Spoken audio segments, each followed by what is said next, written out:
Welcome back, everybody, to the Carlette Christmas Show. Our guest this morning is none other than the First Lady of the Potter's House, Mrs. Serita Jakes. She's an author, speaker, and visionary. She serves alongside her husband, Bishop T.D. Jakes, of the legendary 30,000-member Dallas-based church, the Potter's House. She is an advocate for women and women's causes. She joins us to talk not only about her own ventures, but the 25th and final Woman Thou Art Loosed. Mrs. Jakes, good morning and welcome. Good morning, Carlette. Thank you for having me. It's great to have you, and it's just an exciting time, I know, for the body of Christ and for the Potter's House family. Before we talk about the finale, I want you to take us back to 1996 when maybe you and your husband were metaphorically pregnant with the first conference. What did that look, feel, and sound like for you all? Well, it's very interesting because we talk about 1996 as being the first Woman Thou Art Loosed, but when in actuality, it was in the early 90s that my husband started speaking on issues involving women and things that we had occurred in our lives prior to adulthood that we found out had us bent over for emotionally, physically, spiritually, just bondage. And we found out that it was not a respecter of persons, of denominational backgrounds, of racial backgrounds, of age backgrounds. It was something that had affected women all over the world. And in the early 90s, my husband was doing a Sunday school class in our little tiny church in Charleston, West Virginia. And we thought it was going to be a one occasion. And the women came and they started talking about their injuries and their past and those things that we thought were taboo, that whatever goes on in this house stays in this house. Mm-hmm. And so a lot of women started coming from other churches, joining us, so much so that we had to go into a second and a third and a fourth Sunday school class in the early 90s. So my husband's friend, Archie Dennis from Pittsburgh, Pennsylvania, invited him to come to his church to host the conversation about women and what has happened to us along our way. And so when we thought we were going to be at the church, he had to move it to a hotel because the outcry amongst women was so much that we had to hear it. And it was so important that a man, my husband, validate our pain, that we weren't just being crybabies, that something happened to us that caused us to lose our confidence, caused us to lose our perspective on life, caused us to lose our identities, got us swallowed up in all types of mischief and mayhem and drugs and abuse and illicit sexual activity. And as a church, we never want to talk about the dirty things, but the church, the pulpit, the pews are full of broken women. And my husband took on that crying call and started speaking to the wounded girls inside of us. And so we can't be a loose woman until we start dealing with our tragic girlhood scars. And there's so many.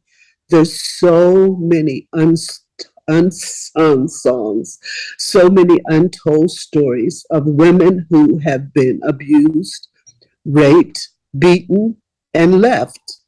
And so that's when we took on this mantle of Woman Thou Art Loosed. And as a survivor of being in a domestic violence situation and growing up in a domestic violence situation, I knew that there was some scars and lingering residue from my past that no one had ever told me it's okay to talk about it. It's okay that you're not okay.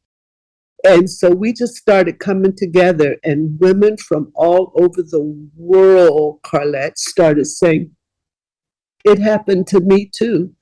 It's going on right now. Mm-hmm. And how can I survive this? And so, Woman Thou Art Loose became our call to women, no matter what level of professionalism you've reached or attained, no matter how much money, degrees, there's something inside of us that says, I am not okay. I can smile for the camera, but when the lights go off, what happens to me? And that's what we're going to be talking about for the 25th time Mm. to over 20,000 women in the Georgia arena. And they're coming from everywhere. Hotels are sold out. I mean, it's going to be a throng of women saying Mm-hmm. that we were bowed over and we were bent, but not anymore. Liberation comes to us. Indeed.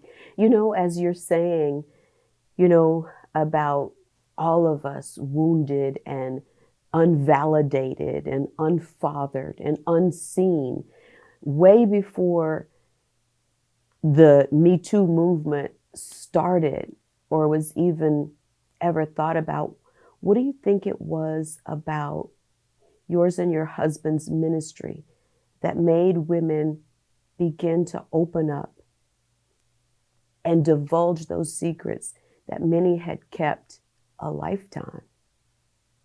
I think that a lot of women realize that God's love is unconditional and it doesn't matter what happened to us. He's still with us. He still loves us. And He's forgotten what we can't forgive ourselves of. And so the blanket of the banner of love that God extends to us all gives us an opportunity to just bask in His unconditional love. And I think it's not that we said it any differently, but it resonated in your spirit as opposed to you just hearing it. You felt the liberation in your heart Mm-hmm. and in your spirit that I am better than what I've been through. I'm better than what my conditions dictate to me. And so I think women just felt the liberation of being in a room of other women that said, I'm not alone. And that's the enemy. That's the enemy of our soul. He always wants to isolate us and pick us off and just berate us and ridicule us. So when you get to come into a room with other women where there's no competition, that the inmate sits beside the judge, where the actress sits beside the mom at home, the single mom at home, there's a unification. And where there's unity, there's strength. And there's no division, there's no strife. And so we had to do it. We had to say it. And just because this is the last conversation of Woman Thou Art Loose, we want to talk about we're loose to do what now? Mm. Yeah, Let's take a yeah. break. And when we come back, let's talk about what we are indeed loosed to do. Stay with us. We're back right after this.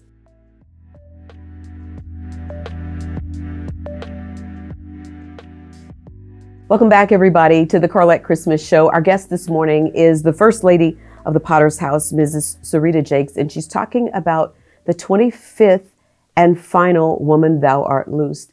And I know that there are going to be a lot of things happening around this finale, though it is the last. I'm sure that the ministry and the mission will continue. What are your hopes for this last Woman Thou Art Loosed?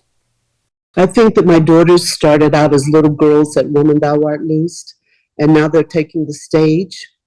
And I think that's metaphorical, and I think it's also prophetic that it's time for us to change the stage, that it's time for us that are older to continue to be strong and lead the way. But I think that the younger women are strong and they could take it on from here. And so I'm so excited about us being in Atlanta with our daughters, yes, but with younger women. We've got Trinity Stokes from Nickelodeon that calls me her spiritual godmother soror.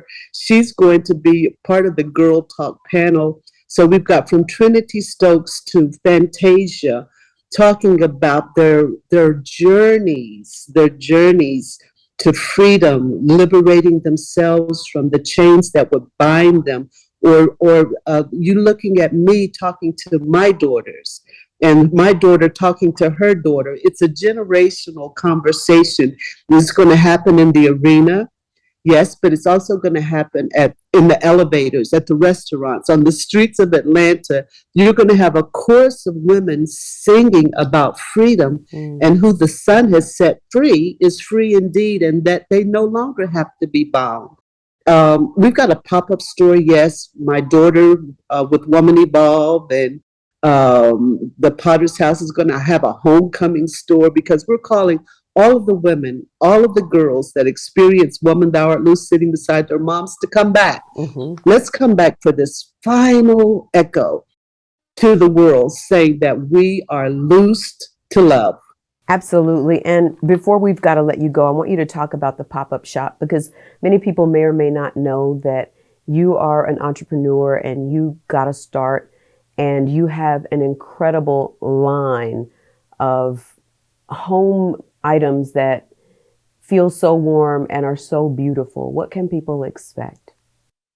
I always like to remind women that we can set the atmosphere on our jobs, in our homes, in our churches, in our businesses. And so with Serita Jake's home being a part of the Atlantic Station pop-up experience, I want women to realize that we're coming back to home. I think the pandemic expressed it more than anything. It's time for us to establish home. What is home to you? I mean, it doesn't mean that you have to take it with you. Like I used to send candles with my husband so that he would feel like he was at home. He could smell the fragrance of home. What do you do to set the atmosphere, no matter whether you're traveling or whether you're at home, that says, I belong here? And so during Serita Jake's home pop-up experience, you're going to be able to experience home on every level. Home to go, home at home, home for your babies, home for your doggies. I mean, just everything home, a settlement, a place where I belong here. And Woman Thou Art Loose, I belong here in this room with these strong women, weak women, old women, young women, struggling women, successful women, but I belong. I'm part of the sisterhood. I belong here. And so I'm so excited about the Atlantic Station pop-up, because we're going to be able to visit the city of Atlanta, who's graciously embraced us. Oh my God. We've had Oprah, we've had President Sirleaf, we've had Cicely Tyson, we've had legacy women come through those gates. And so we're just going to continue this conversation of what it's like to experience the freedom that God offers us. Our hearts are going to be liberated. Our minds are going to be liberated. Our finances are going to be liberated. We're not going to be bound. We're going to come in there and we're going to rock Atlanta and embrace them as they've embraced us. It's going to be amazing. I can't wait to hug you. Really? I get to hug you too, Carla? You get to hug me too, and I can't wait to hug you back. Yeah. Yes, indeed. And you know what? Before you go, I want you to talk about, for those women, because ever since we've been talking about this on radio and on television and on social media, people are saying, you know what? I thought about going, and I think I'm going to make this trip to Atlanta. Tell people what it will really mean for all their years of being bound. And some of us know we've been bound, and some of us don't know that we've been bound, but what it means to be finally loosed. Finally loosed. One of the subjects we're going to be talking about, that we are homecoming queens with crooked crowns. I love it. So we're going to be able to talk about what made your crown go crooked, and sister, how can I straighten it for you? It's going to be a conversation where we can take off our crowns for just a moment and say, yes, that hurt me. Yes, that took a blow. That was one of the big ones for me. But how about another sister reach over and say, Queen, let me help you straighten your crown. And together we're going to be able to make it through. I love it. Mrs. Jakes, thank you for being so gracious. I had the great honor of being at the Potter's House for your birthday, and your graciousness and your eloquence is quintessential. And I look forward to hugging you at the 25th Yes, annual Woman Thou Art Loose. Thank you so much.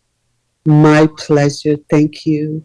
Hey, everybody, stay with us. We're back to wrap up right after this.